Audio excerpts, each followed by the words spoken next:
day everyone! Welcome again to my channel. It's Barc'z Gundam Collection, and today mag-review tayo ng isa ulit na Gundam at yan ay si F91.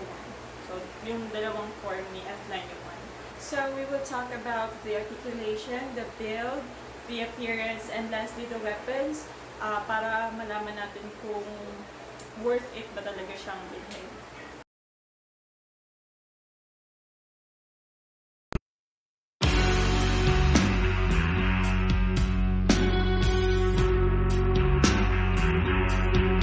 Now guys, let's talk about the articulation. So let's start with the head part.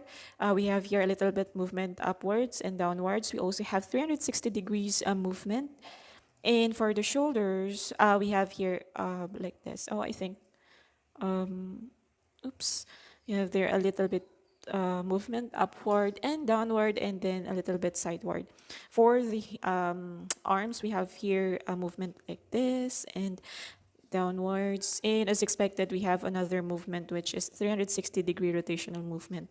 Now for the torso, we have here movement.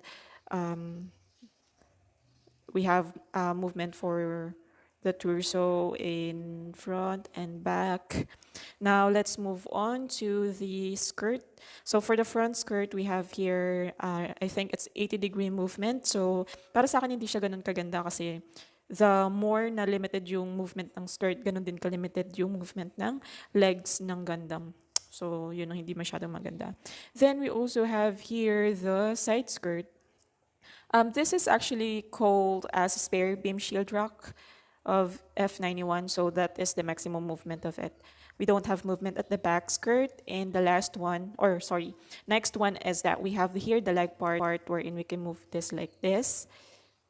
Backwards, and for the front we have a 90-degree movement.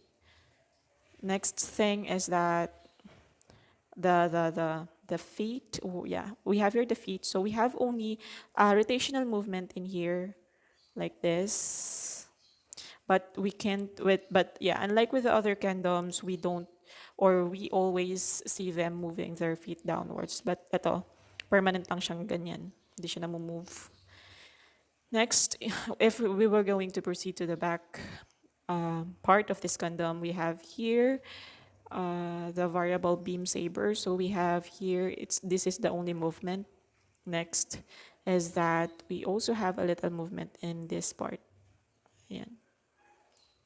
Now guys, let's move on to the armament. So the first one that we have is Vulcan gun. Vulcan guns are actually usually mounted in the mobile suit's head. So, ayan. So we have two Vulcan guns there, and these shell firing weapons have a high rate of fire but a little power and can damage the armor of mobile suit, though they can damage slightly armored areas such as sensors and can be used for intimidation. Next, we have the Mega Machine Cannon. So this is actually mounted in the chest part. So ito siya. Maganda sana kung may sticker siya.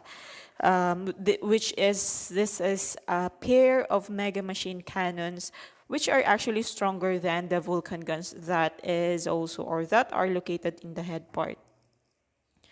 Next, we have the beam saber is the standard close combat weapon of most mobile suits. It emits the blade of plasma contained by an eye field that can cut through any armor not threatened to resist it. Next, we have here the beam rifle, wherein I'm not seeing any articulation so far, but it has a lot of details in there, which is good as well, especially for the white part. You can put some panel lines on it to make it more presentable. And in regards to beam rifle of F91, it fires a compressed mega particle beam which can penetrate any physical armor not treated to resist it. Next, we have here the beam launcher. This is actually an optional handheld weapon of Gundam F91, and this is a large caliber beam weapon and developed as a replacement of the projectile firing bazooka. Okay, so as you can see as well, there's a lot of linings in there wherein you can put in some or put some panel lines on it.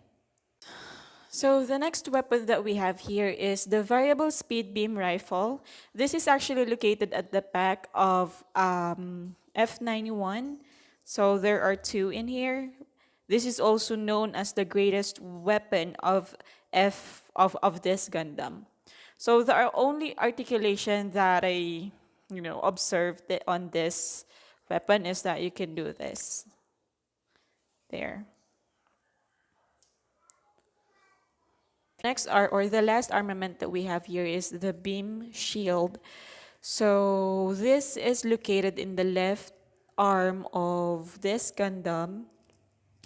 And just so you know, unlike an eye field generator, which is effectively only against beam attacks, this beam shield blocks both beam and projectile weapons. Let's move on to the scores. For the build, I'll give it a 4. For the weapons or armaments, I'll give it a 5. For the articulation, I'll give it a 3, I think.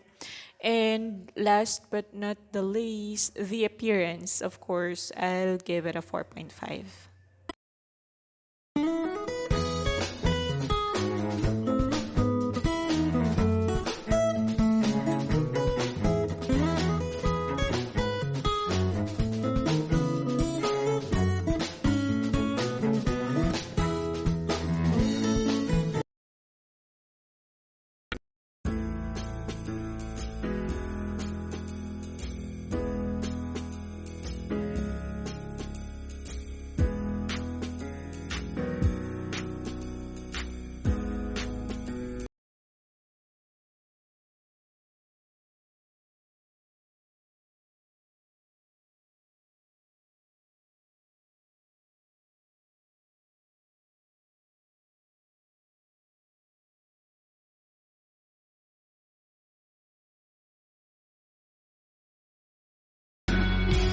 Enjoyed watching my video, and if you have suggestions, feedback, or a Gundam that you want to reviewed on this channel, you may also leave that in the comment section area. And I hope to see you again on my next vlog. Until next time, bye!